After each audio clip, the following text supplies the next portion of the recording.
www.attableek.com, the reviver of Iman. जिसको ज़्यादा उनकी दिलचस्पी होती थी जिनके साथ, उनका 41 दिन का मुहासबा कराते थे। अच्छा। सुबह शाम तक का मुहासबा, क्या हुआ, क्या किया, क्या दिमाग में आया, क्या सोचा, क्या सब कुछ। और शाम रात का सुबह मुहासबा, सुबह उसका वो करो, लिखो बाकायदा। आखिर में चारों सिलसिले हैं, चिश्तिया, नक्शबंदिया, कादरिया, सोहरवर्दिया, अपने अपने तौर तरीके से जिक्र कराते हैं, चलाते हैं, लेकिन मुराकबा पे आकर सब का एक ही स्टेशन एक होता है। हज़रत रहमतुल्लाह अलैह बहुत जिक्र उचार कराया करते थे, लेकिन आखिर में आज तक आप अल्लाह का गायबाना जिक्र करते थे, उस ज़ात अक़दस का। अब आप उस ज़ात अक़दस ही को हासिल कीजिए, तो मुराक़बा जो सुलूक की बुनियादी इकाई है, जिसकी फिर कोई इंतहा नहीं, वो है असल बुनियाद।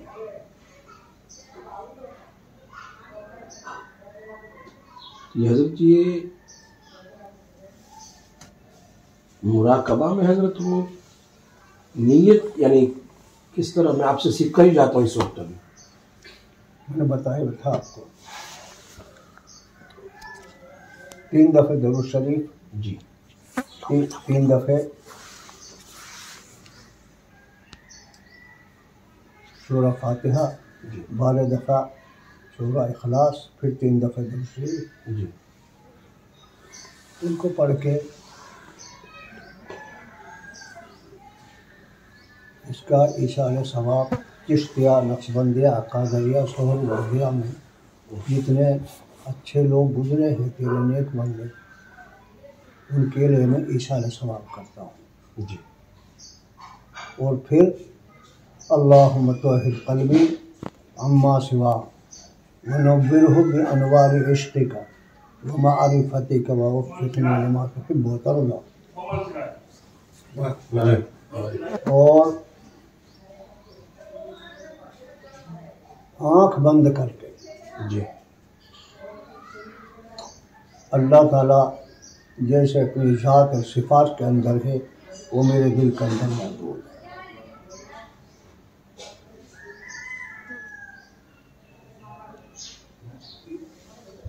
ये है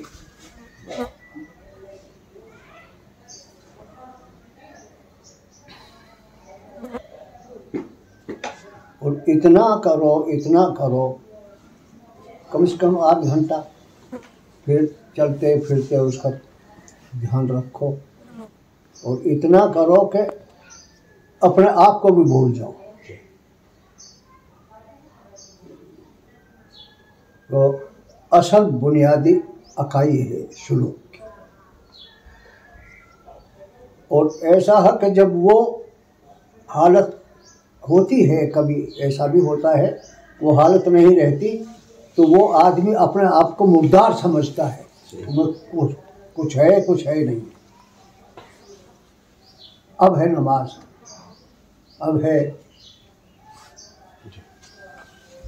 ये, फिर उसे आदमी बयान करने से भी कासिर है जी। उसे बयान नहीं कर सकता।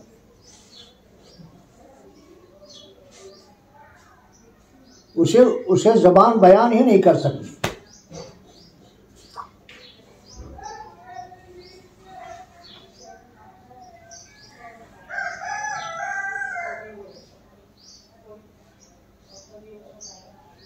ये अजहद ज़रूरी है। एक दौर था दारुल देवबंद में कि गेटमैन भी साहिब, गेटमैन खानसामा समझते हैं, रोटी पकाने वाला जो गेट पर, अच्छा, वो भी साहिब निस्बत हुआ करता था। और वो लोग थे जब तालिब इल्म के ऊपर जब पढ़ाते थे तो उनका अक्स पड़ता था, तो सब उसी रास्ते से होकर के निकलते थे।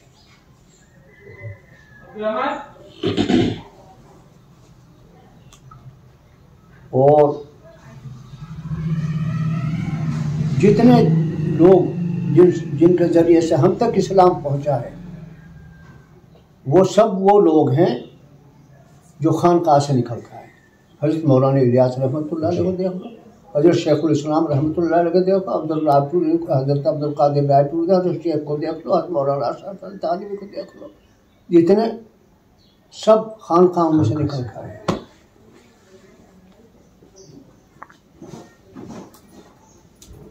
हज़रत शेखुल इस्लाम रहमतुल्लाह अलैह फरमाया करते थे, 30 साल तक अल्लाह अल्लाह करो, इखलास नसीब हो जाए तो बस का गनीमत है। अल्लाह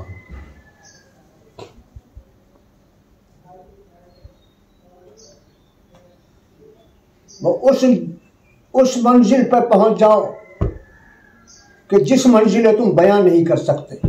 और जद्दमन वजदा, जो मेहनत करता है अल्लाह ताला किसी की मेहनत को ज़ाया नहीं करता।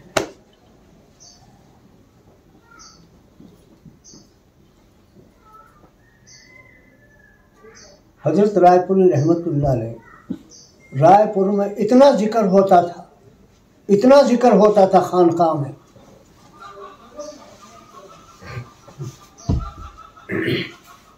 24 घंटा जिक्र होता था।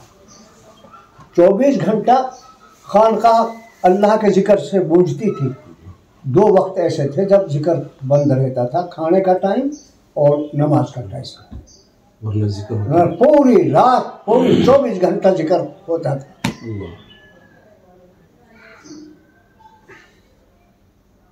बाद खान साहब भी आ जाते थे तो हजरत नींद नहीं आती। भाई नींद, ये तो खानकाह है, अल्लाह अल्लाह करने के लिए लोग आते हैं, हम किससे ये कहें कि तुम खामोश हो जाओ। भाई नींद की अगर तलब है और तो अपने घर चले जाओ, यहाँ तो हम किसी को नहीं कह सकते। यहाँ तो अल्लाह का नाम लेने के लिए लोग इकट्ठे होते हैं।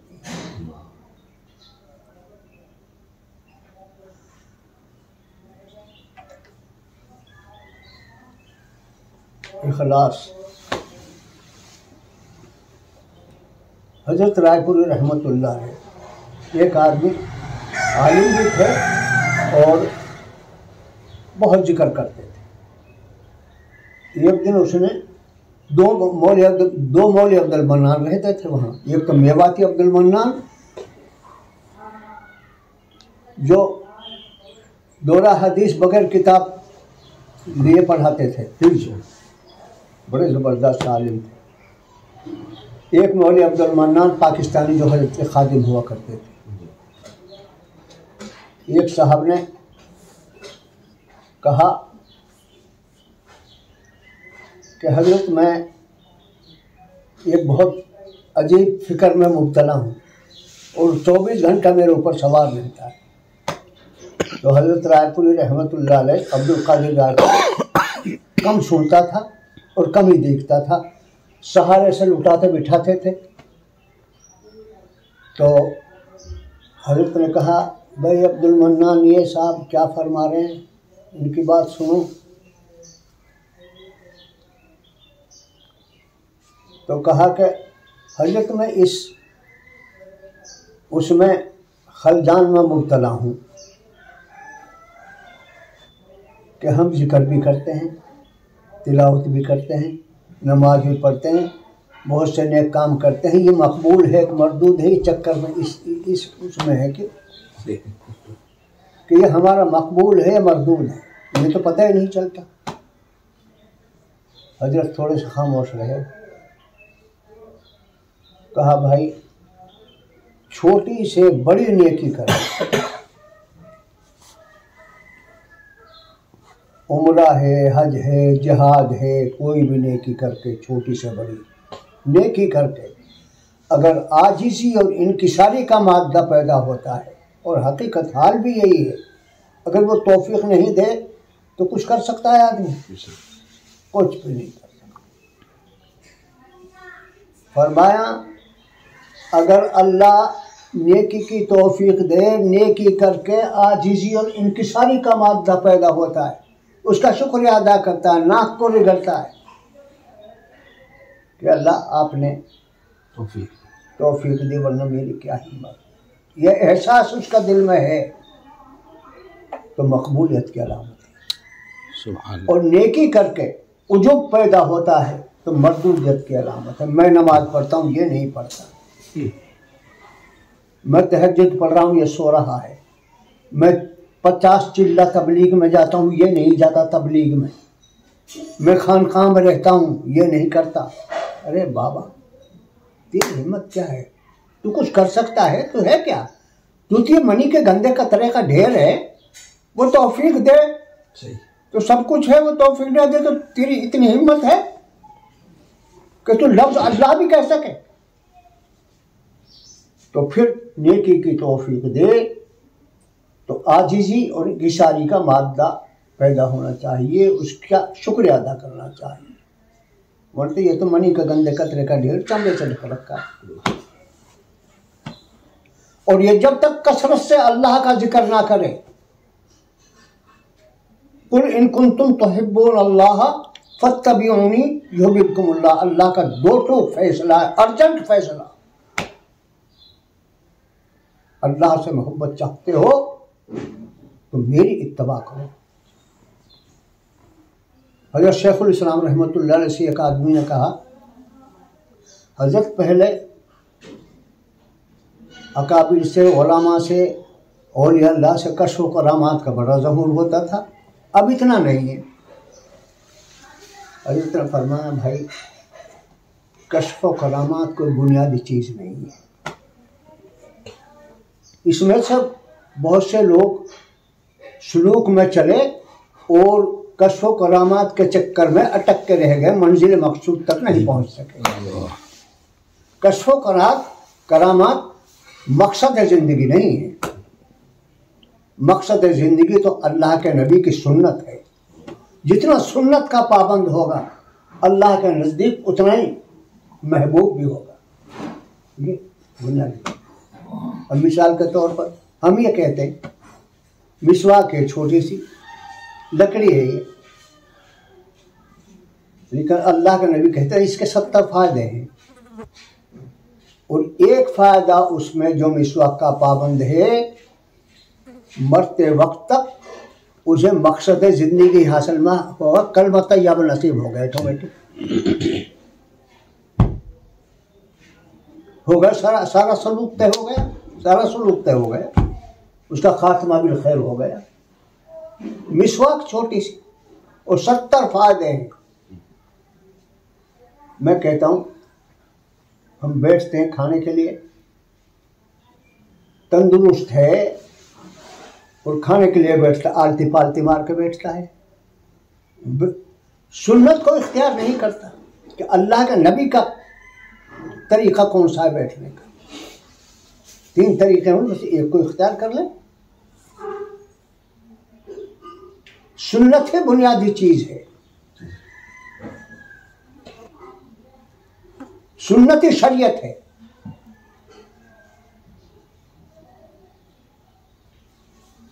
मैं हज़रत शेखुल इस्लाम रहमतुल्लाह अलैह,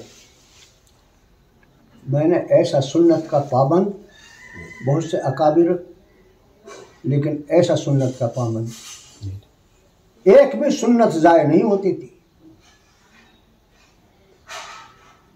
और हज़रत शेखुल इस्लाम रहमतुल्लाह अलैह मौलाना साहब, तवारीख़ नहीं मिलती, बहुत कम ही तवारीख़ अकाबिर की मिलेगी। हज़रत शेखुल इस्लाम रहमतुल्लाह अलैह उसी दिन मुजाहिद भी थे, उसी दिन शेखुल हदीस भी थे, उसी दिन पीर साहब भी थे।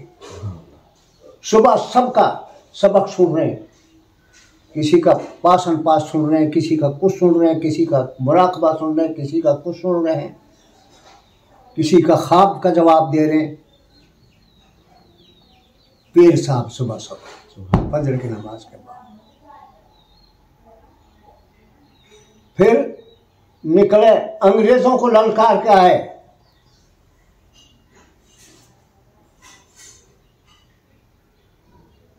उनके साये में, राइफलों के साये में ललकार रहे अंग्रेजों को बिला झिझक, बिला खौफ के। उसी दिन मुजाहिद भी हैं। शाम को आए और तलबा को जमा किया, बुखारी शरीफ पढ़ा रहे, शेखुल हदीस मुशीद।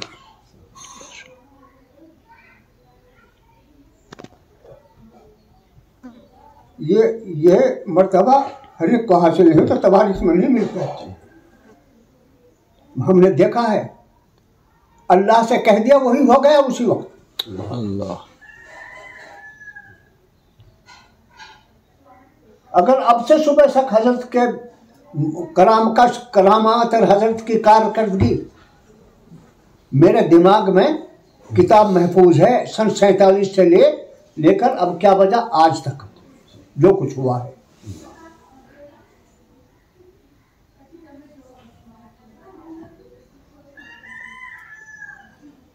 सबक ने पूछा शेखुल इस्लाम की भी पढ़ा था। हमने हजरत मदनी को देखा है, जायजा भी लिया है। अच्छा। साथ साथ हजरत रायपुरी को भी देखा है, मौलाना अब्दुल अजीज रायपुरी को भी देखा, हजरत शेख को भी देखा है, मौलाना यूसुफ साहब रहमतुल्लाह अलैह। हमने कभी मौल साहब ऐसी बात ज़बान पर नहीं सुनी कि जिसमें रुपये में से 1 पैसा भर उजुब या बड़ाई मुतरसा होती। आज जिसे इनकी सारी का ही मुजाहिरा देखा, वो शख्स रोज़ा अतहर पर सलाम पढ़ता है, अस्सलाम वालेकुम या रसूल अल्लाह सल्लल्लाहु अलैहि वसल्लम, और सरकार दो आलम सल्लल्लाहु अलैहि वसल्लम रोज़ा अतहर में से आवाज़ के, बुलंद आवाज़ के साथ सलाम का जवाब देते हैं, वालेकुम अस्सलाम या वलदी। फिर इसका मर्तबा का अंदाज़ा लगाइए। हज़रत शेखुल इस्लाम रहमतुल्लाह अलैह हज़रत जब असबाब पढ़ाते थे मदनी रहमतुल्लाह अलैह, मगरिब के बाद पढ़ाते थे, रात को पढ़ाते थे, ईशा के बाद आके। अच्छा। 11 बजे सब असबाक पढ़ाया, ना का नहीं होने दिया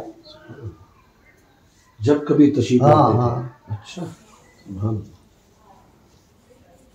एक दफे दिन में असबाक पढ़ा रहे थे और थोड़ी देर के बाद में एक आदमी आ गया ऊपर,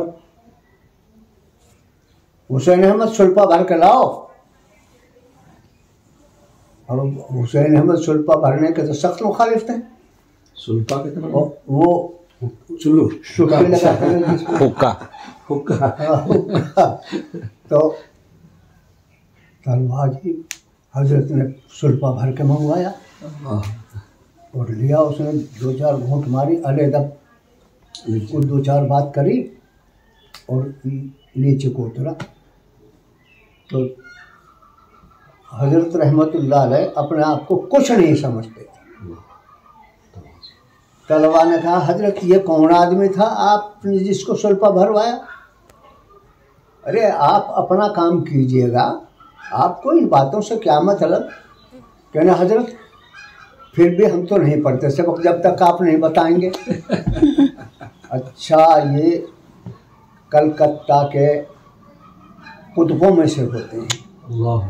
तो फिर क्या हजरत हम देख सकते हैं? कहाँ हाँ जा सकते हो। तो वो कहाँ? तो वो तो हजरत वो तो मिला ही नहीं, कहाँ गए? वो पहुँच गए। एक मजजूब फिरते थे वहाँ देवबंद में। तो कुछ उलमा ने कहा कि इस मजजूब से कुछ बात पूछो, हजरत के बारे में बूझो, कुछ बूझो कि आज दुनिया में सबका बड़ा कौन है। तो भाई तू एक बात बता, तो मजजूब था कि आज का बड़ा कौन है। तो जो बात मत करो भागो, जो जब बचित हुए तो फरमाया सबका बड़ा तो ये तो है, सबका बड़ा हुसैन अहमद। वक्त के मामूल हलिया थे। हाँ, एक मतलब क्या हुआ, हमारे उड़ीसा में करने वाले थे तो हजरत मौलाना मोहम्मद अली मुगेई जिन्होंने नदवा की बुनियाद रखी, जिनके खलीफातुल कुतुब थे, हजरत के जमात थे, तो वो उड़ीसा के जो थे उनके साथ सफ़र कर रहे थे। तो ये जो थे मौलाना अब्दुल रशीद रानी सावी रहमतुल्लाह बिहार में, तो वो ट्रेन में जब बैठते थे तो रात में 12 बजे बंद कर देते बत्ती ऊपर के से, और टर्च से कुरान पढ़ते थे। वो नीचे थे, जज्बा में आ गए, बोले कि मैं कुरान कसम खा कहता हूँ हजरत मौलाना हुसैन अहमद बंद इस वक्त मांगू लग गया। आपकी आंखों वो चलती थी ना, जिस वक्त वो उर्दू पर था लेकर रहेंगे पाकिस्तान, बट कर रहेगा हिंदुस्तान, ये तो हमारे सामने है सारा। हाँ, तो आपके सबसे पहले भी है, जंग आज़ादी का दौर किसी ने देखा तो लेकर रहेंगे पाकिस्तान, बट कर रहेगा हिंदुस्तान। ये 2 हिस्से आपके सामने हुए हैं? ये तो मेरे सामने हुई है। अच्छा, मैं तो उससे पहले जंग आज़ादी का दौर देखा, सन 47 से पहले। जी हाँ, उस वक्त तो 20 साल का था मैं, जिस वक्त हिंदुस्तान पाकिस्तान बना था। अच्छा, जी हाँ। तो हज़रत मदनी रहमतुल्लाह अलैह अमृतसर में तशरीफ़ ले गए कांग्रेस की हिमायत के लिए। तो मुस्लिम लीगियों ने हजरत का नंगा मादरजात लड़के खड़े करके, नंगे मादरजात, और इस्तकबाल कराया था चौक पर जहाँ हजरत उतरे थे, जाकर जहाँ हजरत को बयान करना। तो हजरत रायपुरे ने हजरत शेख को बुलाया कि भाई ज़करिया हजरत के पास जाओ, जो मामला पंजाब में उनके सामने पेश आया है, और हजरत से कहो कि उनको माफ़ कर दें, वरना हजरत पंजाब को तबाही से कोई नहीं बचा सकता। तो हजरत शेख हजरत की खिदमत में हाजिर हुए, कहा कि हजरत मुझे हजरत ने भेजा है और ये मामला है, आप उनको माफ़ फरमा दें। हजरत ने कहा कि भाई मैं तो, मेरे साथ कोई कैसा इस किस्म का बहुत सी बातें आती हैं, मैं बहैसियत मुसलमान के, ताकि बाज पुरुष ना हो, मैं तो उसी वक्त बगैर कहे माफ़ कर दिया करता हूँ ताकि बाज पुरुष ना हो, लेकिन ये मसला तो मैंने अब अल्लाह का हवाला कर दिया, मेरे पास नहीं। पंजाब की जो तबाही हुई, तो जहाँ ये वाक़या पेश आया, जी है, पंजाब की तबाही। हाँ, लेकिन फिर ऐसा हुआ कि मुसलमानों को तो रेलवे से काट कर, पंजाब में देखा मुसलमान है तो काट कर बाहर। हजरत रहमतुल्लाह अलैह के पास फ़ोन आया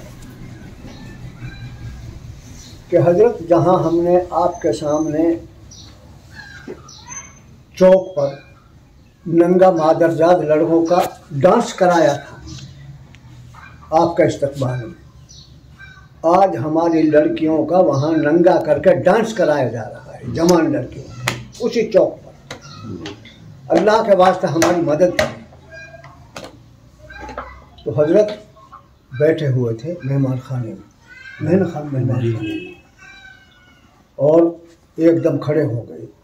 तो वहाँ जो खादिम थे वो जान गए कि कोई मामला है जी, जैसे खड़े हो गए कि मेरा लोटा लाओ, मेरी बैंत लाओ, और मैं कि हजरत कहाँ चले, कि अमृतसर जा रहा हूँ।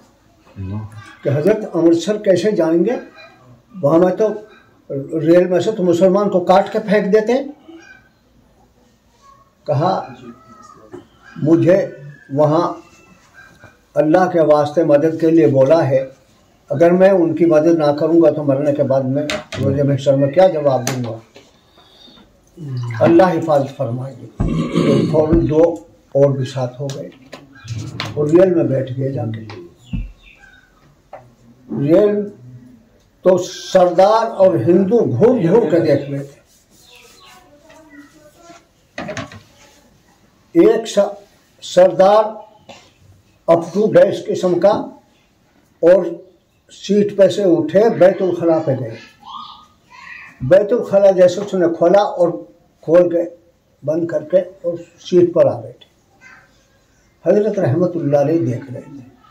हजरत ने किसी से कुछ नहीं कहा और पजामा चढ़ाया, आस्तीन चढ़ाई, लोटा लेकर के उसमें घुस गए।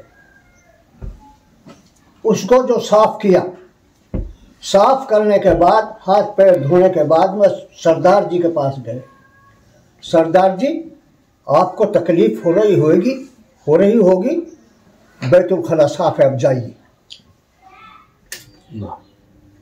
सरदार जी अंदर गए, बैतुल खला हुआ और हजरत के सामने आ गए। हजरत, आपका नाम क्या है? मुझे हुसैन अहमद कहते हैं। आप मौलाना मदनी हैं?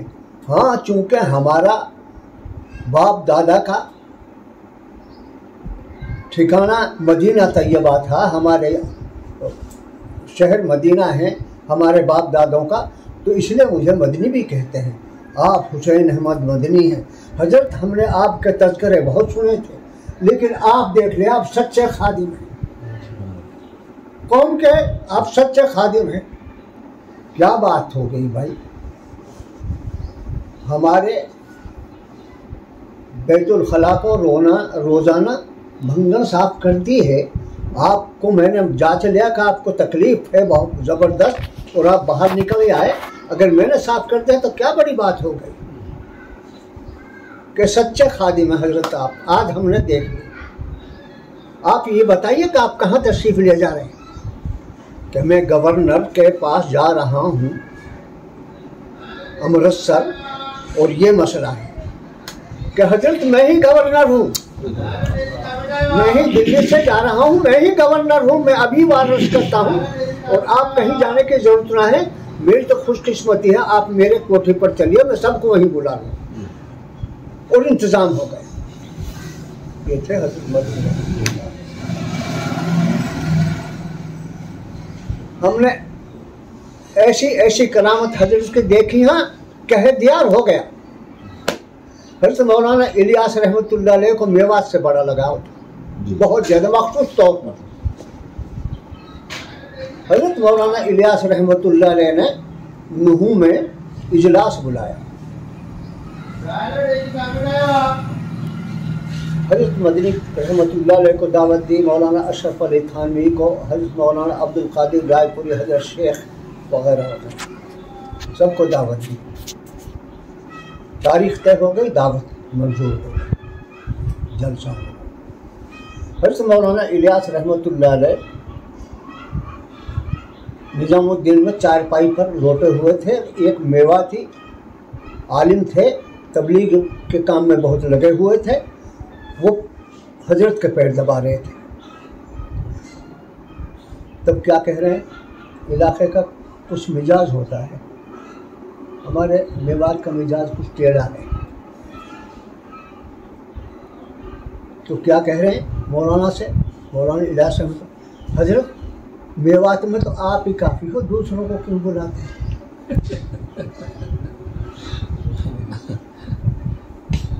तो हजरत मौलाना इलियास रहमतुल्लाह अलैह ने कहा, अरे हबीबुल्लाह, मैं तो तुझे बड़ा समझता था, तू तो बड़ा बाहुल है।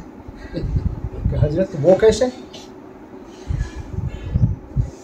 मैंने इन हजरात को इसलिए दावत दी है, अब्दुल कुद्दूस गंगोही रहमतुल्लाह अलैह के बाद फैज़ मुंतशिर हो गए। मैं ये चाहता हूँ, हजरत शेखुल इस्लाम मेवात में आते हैं, लेकिन उस निस्बत से बुला रहा हूँ कि हजरत शेखुल इस्लाम को लोग पहचानेंगे, कुछ लोग उनसे बैत होंगे तो उनका फैज़ मेवात में आए। मौलाना अशरफ अली थानवी आएंगे, कुछ लोग उनको पहचानेंगे, उनसे बैत होंगे, मेवात में उनका फैज़ आ जाए। अब्दुल कादिर रायपुरी आएंगे, उनको लोग पहचानेंगे, कुछ लोग उनसे बैत होंगे, उनका फैज़ आ जाएगा। और हजरत शेख तशरीफ़ लाएंगे, कुछ उनको पहचानेंगे, उनका फैज़ मेवात में आ जाएगा। और मैं तो आता ही रहता हूँ और आता ही रहूँगा ता ज़िंदगी। तू तो बड़ा बावड़ा है। मैं ये चाहता हूँ अब्दुल कुद्दूस गंगोही का फैज़ में वाक़ ना आ जाए पूरा। जो अल्लाह के होते हैं, अल्लाह तो उनकी बात को मानते हैं। देर लगी हज़रत मौलाना का ये नज़रिया, हज़रत अब्दुल कादिर रायपुरी के लोग भी हैं, हज़रत शेख का भी है, हज़रत मौलाना अशरफ अली थानवी के सभी भी आ गए। तो हमें पता है हज़रत मौलाना अशरफ अली थानवी नहीं आए। उनके एक खुलफा में से मौलाना अब्दुल मजीद नूह के मदरसे में पढ़ाते थे, उनकी नियाबत उन्होंने की। मौलाना अब मैं बताता हूँ, जमात खड़ी हो गई और तकबीर हो गई, लेकिन मुसल्ला पे कोई नहीं आया।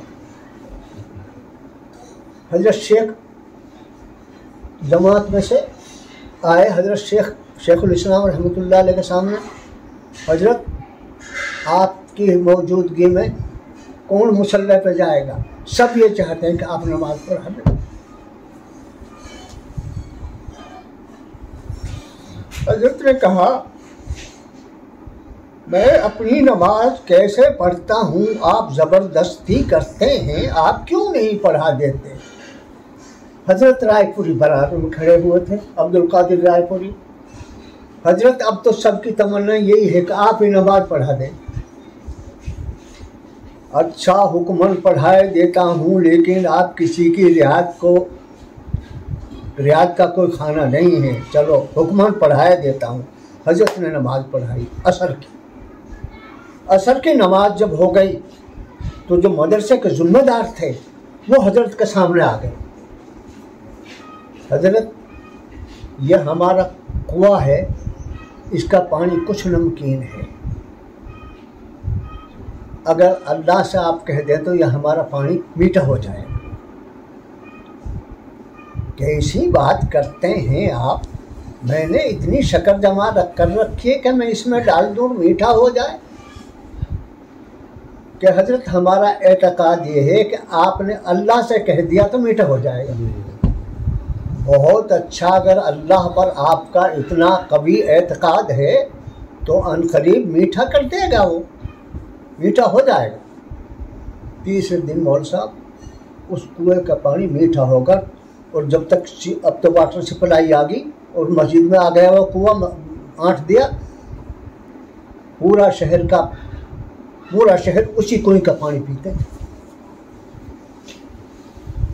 जब मैं बसाव तहरीक में मैं ये कहता हूँ मौल साहब, और मैं दावे के साथ कहता हूँ, और मेरे सामने कोई यूं कहे कि आप गलत कहते हैं तो मैं उसे कायल कर दूंगा। जो कुछ हिंदुस्तान के अंदर है ये सब जमीयत उलमा की कुर्बानी का नतीजा है, चाहे तबलीग के जरिए से है या मदारिस के जरिए से, मकातिब के जरिए से, किसी भी लाइन से, सब जमीयत उलमा की कुर्बानी का नतीजा है। मुझे वो बात याद है, हज़रत शेखुल इस्लाम रहमतुल्लाह अलैह, हज़रत मौलाना अब्दुल कादिर रायपुरी रहमतुल्लाह अलैह, जब पूरे हिंदुस्तान के बिस्तरे बंधे हुए थे तो हज़रत शेख ने हज़रत रायपुरी से मुखातिब होकर कहा, हज़रत पूरे हिंदुस्तान के बिस्तरे बंधे हुए हैं, चलना है, हिंदुस्तान में रहना है। तो हज़रत रायपुरी भी पाकिस्तानी थे, उनका भी बिस्तरा बंधा हुआ था। हज़रत ने कहा, भाई ज़करिया, बड़े हज़रत से मालूम कर लो क्या फरमाते हैं। तो हज़रत शेख ने कहा कि हज़रत अब तो फैसला आप पर आ गए, फरमाइए। तो हज़रत मदनी रहमतुल्लाह अलैह ने कहा, पूरा हिंदुस्तान का मुसलमान पाकिस्तान चला जाएगा तो हुसैन अहमद तना हिंदुस्तान ही में रहेगा, पाकिस्तान नहीं जाएगा। भाई चूँकि हज़रत को कम सुनता था, कम दिखता था, सहारे से उठाते थे, लेटाते थे। हज़रत ने कहा, भाई ज़करिया, हज़रत ने क्या फरमाया?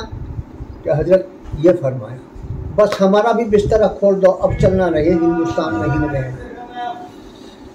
www.attableek.com, the reviver of Iman.